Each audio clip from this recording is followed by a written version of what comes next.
शहबाज शरीफ के लतीफे, बिलावल भुट्टो की इमरान खान को धमकियां, टेक्नोक्रेट हुकूमत की बाज़गश्त, 2 रोज़ा कोर कमांडर के फैसले। तो आज हम इस अहम मौजू पर बात करेंगे। बिस्मिल्लाहिर्रहमानिर्रहीम, सल्लल्लाहु अला मुहम्मद सल्लल्लाहु अलैहि वसल्लम।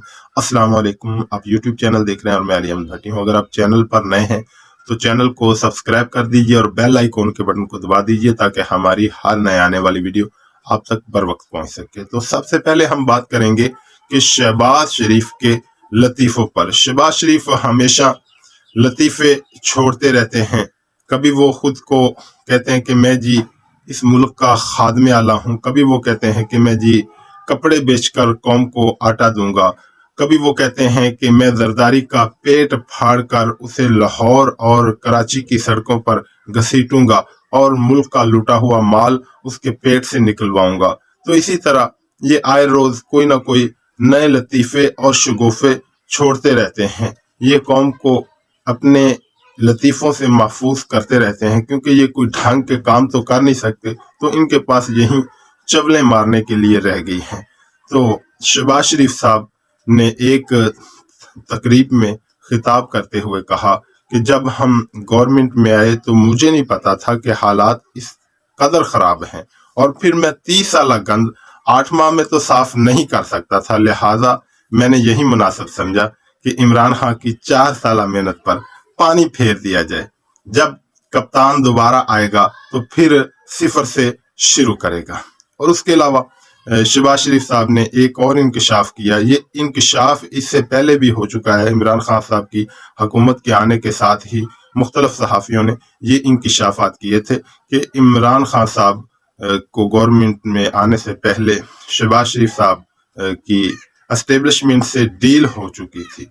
चूँकि उन्होंने नवाज शरीफ साहब का इस्तकबाल किया लेकिन पूरा इस्तकबाल नहीं किया था, फिर भी जो है ना उन्हें फारग कर दिया गया कि नहीं, आप काबिल एतमाद नहीं हैं। तो शहबाज शरीफ साहब अब कहते हैं कि गवर्नमेंट 2018 में हमने अपनी एस्टेब्लिशमेंट के साथ बैठकर काबीना भी तश्कील दे दी थी कि कौन सा वजीर कौन सा ओहदा संभालेगा। लेकिन ये आधा सच है, पूरा सच क्या है, पसे पर्दा हकायक क्या है? तो पसे पर्दा हकायक ये है, हम पहले भी बात कर चुके हैं कि इमरान खान 2013 में 2018 से भी ज्यादा मकबूलियत और उरूज पर थे। उस वक्त भी ये एस्टेब्लिशमेंट और जुडिशरी के साथ मिलकर जो है ना नवाज शरीफ साहब डील के तहत आए जनरल कियानी के साथ, और चीफ जस्टिस उस वक्त के जो इफ्तिखार चौधरी थे उनके साथ डील की सूरत में आए, और फिर इमरान खान को जो है वो एक नागहानी तरीके से गिराया गया और यूं इमरान खान का 2013 में भी मैंडेट छीना गया। तो 2018 में ये क्यों नहीं आए थे या क्यों नहीं आ सके थे? तब भी इमरान खान की जो मकबूलियत है वो बड़ी अरूज पर थी, तो ये सीटें उतनी नहीं निकाल सके थे कि ये आ सकते गवर्नमेंट में, क्योंकि पनामा इनके गले में पड़ चुका था। इनके फिर एवन फील्ड के केसेस वगैरह और अवाम जान चुकी थी कि इन्होंने मुल्क को कितना लूटा और इन्होंने कितने झूठ बोले। कभी कहते थे कि एवन फील्ड हमारे नहीं है, फिर इनके भाइयों के हो गए, फिर इनके साहबजादी के हो गए। तो मकसद इनके इन झूठों की वजह से और लूट मार की वजह से कौम ने इन्हें 2018 में मुस्तरद कर दिया था। और जो STR बैठाए गए, यानी कि जो लेट जो है ना आए रिजल्ट, तो उसकी वजह क्या थी? वो वजह भी ये थी कि इमरान खान RTS को बिठा दिया जाए और इमरान खान कम से कम सीटें जीत सके ताकि वो पूरी कुव्वत के साथ खड़े ना हो सके, हम उनको दबा कर रख सके, उनसे अपनी मर्जी के फैसले ले सके जिस तरह के माजी में होता रहा है। और नवाज शरीफ साहब तो चूंकि आते ही हमेशा एक डील के जरिए हैं, वो कभी भी न्यूट्रल अंपायर के साथ मिलकर नहीं खेले, बल्कि हमेशा उन्होंने अंपायर को अपने साथ मिलाकर जो है ना वो खेले हैं। तो इसी तरीके से वो हमेशा गवर्नमेंट में आते रहते हैं। और इमरान खान के बड़े मजबूत उम्मीदवारों को हराया गया और वफादार उम्मीदवारों को हराया गया। उसकी एक मिसाल हमारे हलके में है, जिला कसूर में, कि जहां डॉक्टर अजीमुद्दीन लखवी जो पाकिस्तान तहरीक इंसाफ सेंट्रल पंजाब के इस वक्त सीनियर नायब सदर हैं, उनकी मकबूलियत जो है ना पूरे उरूज पर थी। और जितने भी गैर जानबदार सर्वे हुए, यहाँ तक कि इवन जानबदार जो तजिया कार थे या सर्वे करने वाले थे, उन्होंने भी यही जो तजिया और सर्वे किया कि डॉक्टर अजीमुद्दीन साहब की जो मकबूलियत है और जो उनके जीत के चांसेस हैं वो 70% से जाहिद हैं। तो यूं एक मजबूत और वफादार कैंडिडेट को हराया गया और वहां से एस्टेब्लिशमेंट के मोहरे को सामने लाया गया। बल्कि वहां ही नहीं, जिला कसूर के जो बाकी मानदा हल्के हैं, आप तो पूरी कौम जानती है कि मलक अहमद खां वगैरह, ये इनकी जितनी वहां नशिस्तें हैं, इनको भी एक प्लांटर तरीके से जितवाया गया। और अब सबको पता चल गया है कि मलक अहमद खां साहब किसके राइट हैंड है। तो ये बाजवा साहब के राइट हैंड हैं, जिन्होंने नून लीग और एस्टेब्लिशमेंट की यानी कि जनरल बाजवा के दरमियान पुल का किरदार अदा किया और यूं इनकी दोबारा से अंडरस्टैंडिंग करवाई। और उसके अलावा हम बात करते हैं कि बिलावल भुट्टो ने अपनी माँ की बरसी पर, मोहतरमा बेनजीर भुट्टो शहीद की बरसी पर, वहां इमरान खान पर बरसते रहे। बड़ी उन्हें तकलीफ हो रही थी, बड़ी उन्हें मर्चें लग रही थी कि इमरान खान चूंकि असम्बलियां डिसॉल्व करने जा रहे हैं तो उनकी तो सिंध की हुकूमत भी छिन जाएगी अगर आम इंतखाबात की तरफ गए। तो उन्होंने बड़ी चीखो पुकार की, बड़ी धमकियां दी इमरान खान को असम्बली में वापस आए, वरना हमें पता है कि हमने आपसे कैसे निपटना है। और फिर ये भी बताया कि हमने आपने किन के जरिए से निपटना है। यानी कि ये धमकियां, उनका देने का अंदाज ये था कि ये धमकियां मैं अपनी जुबान से नहीं दे रहा, बल्कि ये मैं एस्टेब्लिशमेंट की जुबान बोल रहा हूं। तो मैं समझता हूं कि इस पर एस्टेब्लिशमेंट को भी वजाहत देनी चाहिए कि वो उनका तरीकाकार बराह रास्त बात करने का, उनकी जितनी तकरीर है वो उठाकर देख लें कि वो यही था कि किन के जरिए मैंने आपसे निपटना है, हमने आपसे निपटना है। हम बेहतर जानते हैं और आपसे कैसे निपटना है हम ये भी बेहतर जानते हैं कि तुम्हारे साथ तो अभी कुछ हुआ ही नहीं, हमने कुछ किया ही नहीं। हम तुम्हें गिरफ्तार करेंगे तुम अगर असम्बलियों में नहीं आते, हम तुम्हें नहल करेंगे, हम तुमसे ये करेंगे, हम तुमसे वो करेंगे। हद नहीं होगी कि ये समझते क्या है खुद को, ये क्या खुद को खुदा समझते हैं, इनकी औकात क्या है, इनकी हैसियत क्या है, अवाम में तुम्हारी मकबूलियत क्या है। तो उसके अलावा हम बात करते हैं कि कोर कमांडर की 2 रोजा कॉन्फ्रेंस हुई। 2 रोजा कॉन्फ्रेंस के बाद जो है ना, उसका बिल्कुल मुख्तसर 3 सत्रों पर जो है वो अलामिया जारी किया गया। कहा गया कि chief of army staff Asim Munir की क़यादत में 2 रोजा कॉन्फ्रेंस हुई।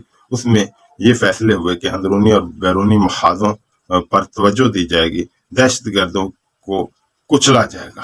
तो बिल्कुल ये 3 सत्री मुख्तसर सी बातें हुई 2 रोजा कॉन्फ्रेंस में। बड़े लंबे और बड़े गहरी बातें हुई। जितनी गहरी बातें हों फिर वो उतनी ही मंदर से गायब रहती हैं। ये आने वाले दिनों में पता चलेगा कि वहाँ क्या फैसले हुए और क्या जो है ना गुफ्तगू हुई कि क्या इस हुकूमत को ही चलाना है या कि निगरान सेटअप लाकर जनरल इलेक्शन करवाने हैं। और एक और बाज़गश्त जो हम पहले भी अपने एक विलाग में आज से 8-10 दिन पहले बात कर चुके हैं और शब्बर जैदी साहब ने भी इस पर इंकशाफ किया है कि मुल्क में टेक्नोक्रेट की हुकूमत लाने की तैयारी की जा रही है। अब इसमें कितनी हकीकत है और कितना अफसाना है, ये आने वाले सिर्फ 8-10 दिन में ये बात वाज़ह हो जाएगी। अगर हम टेक्नोक्रेट हुकूमत पर बात करें तो 1930 में यूरोप अमेरिका में ये डिजाइन लाया गया मगर ये नाकाम हुआ। टेक्नोक्रेट हुकूमत में होता क्या है, हम पहले भी बात कर चुके हैं कि ये ब्यूरोक्रेसी से लोग होते हैं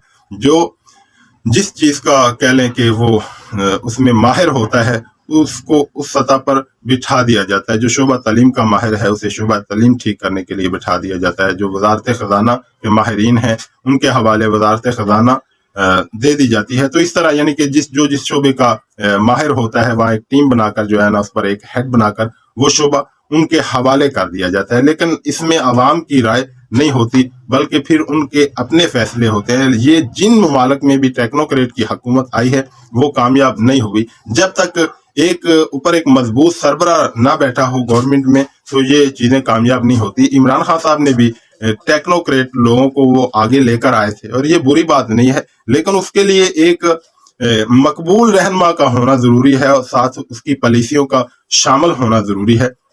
और इमरान खान साहब ने मईशत की बहाली के लिए बड़ा बेहतरीन जो है ना वो अपने तकरीर में प्लान दे चुके हैं और यकीनन उनके वो जो प्लान हैं वो बेहतरीन तरीके से मईशत को बहाल कर सकते हैं। और जब तक जिस कह लें कि वजीर आजम के साथ, सरबराह के साथ, जिस पार्टी के साथ अवाम ना हो, वो कभी ऐसी गवर्नमेंट कामयाब नहीं हो सकती। और हमारे मुक्तदर हल्के जानते हैं कि हमारा जितना ओवरसीज है वो इमरान खान के साथ है, और 70% पाकिस्तानी जो कौम है वो इमरान खान साहब के साथ डटकर खड़ी हुई है। और हमारा बहुत ज्यादा जो मईशत का इन्हिसार है, हमारी जो इकॉनमी का इन्हिसार है, वो हमारे ओवरसीज पाकिस्तानियों पर है कि जब अगर इमरान खान साहब बैठेंगे तो जिस तरह उन्होंने तजवीज़ दी कि मैं ओवरसीज के जरिए पाकिस्तान को इंशाल्लाह बेहतर करूंगा, पाकिस्तान की इकॉनमी को बेहतर करूंगा, पाकिस्तान के रिजर्व को बेहतर करूंगा, तो ओवरसीज उन पर एतमाद करते हैं और इस्लामी ममालिक भी उन पर एतमाद करते हैं और हमारे दोस्त ममालिक भी